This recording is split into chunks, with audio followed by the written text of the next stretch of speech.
On January 30, because of this investigation, we learned that one of our policemen in Malolos, Bulacan, meron siyang kinalaman doon sa insidente. That's in the person of Corporal Vivancio Abalos. Because, remember, this January 24 na wala si Kasaway, Bito ay binaril. Binaril ito doon sa isang compound, and the gunman, Julian Salamat, together with another witness, went to Corporal Abalos. Binanggit niya lahat na pangyayari. So, na-discover natin yan January 30 na. So, may kita mo dito yung talagang deliberate yung pag-conceal ni Abalos nung insidente.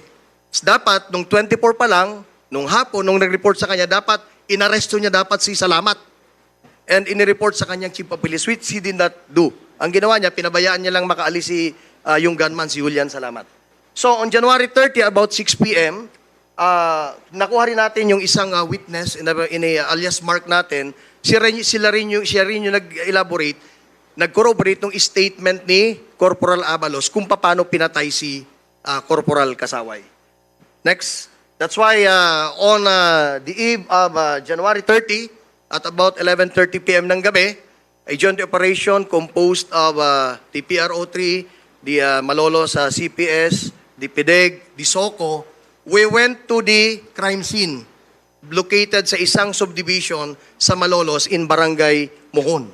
And dun nga, na-discover natin sa septic tank yung cadaver ni Staff Sergeant Kasaway together yung kanya mga personal belonging.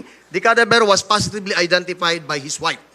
During the day of the incident, that was, nangyari incident 24, nung hapon, nag-report ito si Julian Salamat, kasama yung isang witness natin, kay Corporal Vivancio Abalos. Sinabi niya lahat na surrounding, paano ginawa niya, na nabaril niya si Kasaway. Itong si Abalos, wala siyang ginawa. Dapat nga, as a police officer, dapat inaresto niya na to Or kung di man na-arresto, kumuha siya ng ibang kasama para ma-arresto to, inform his chief of police. Nalaman lang namin yung na alam niya, just imagine after 6 days, January 30.